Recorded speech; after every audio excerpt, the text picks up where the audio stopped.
अस्सलाम वालेकुम नाज़रीन, आज हम ऐसी टॉपिक पे बात करेंगे जो कि हर तीसरे बंदे को पाकिस्तान में फेस करना पड़ता है और हर बंदा इससे मुतासर होता है, और वो है खट्टी डकारें। अब खट्टी डकारें जब होती हैं तो साथ में सीने में जलन भी होती है। तो जब खाना खाया जाता है या मैदे के तेज़ाब जो है वो गले की जो एसोफेगस कैनाल है इस तरफ आता है, जिसको हम खुराक की नाली कहते हैं, और वापस मुंह की तरफ जाता है सीने से होता हुआ, तो ऐसा एहसास होता है जैसे खट्टी डकारें तो आती हैं और जलन का एहसास भी होता है, जिसको हम मेडिकल की जुबान में गर्ड यानी कि GERD गर्ड कहा जाता है। इस मसले की असल वजह हमारे मैदे और खुराक की नाली के दरमियान मौजूद वो छोटा सा एक वॉल होता है जिसको हम लोअर स्फिंक्टर कहते हैं।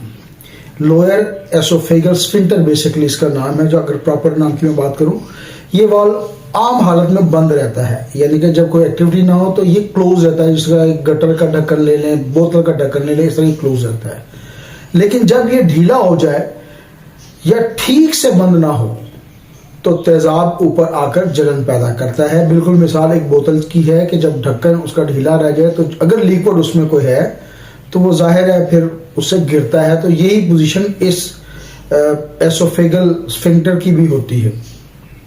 अब बात करते हैं कि इसकी वजूहात, जाहिर है एक प्रॉब्लम आई है, उसकी वजह तो होगी।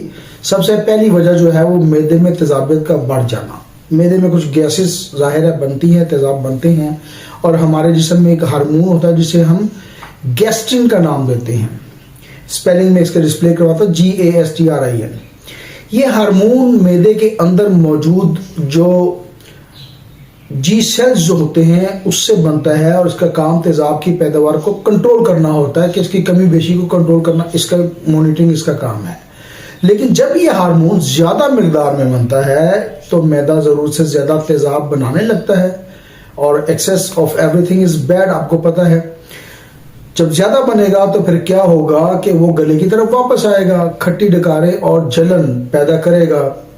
इस तरह मिर्च मसाला, कोल्ड ड्रिंक और ये जो जंक फूड हम लेते हैं और कैफीन वगैरह चिकनाई वाली चीजें लेते हैं और बेवक्त खाना खाते हैं, और तो मोटापा भी होता है, उसको खाने के फौरन बाद लेट जाना भी इस मसले को बढ़ाते हैं।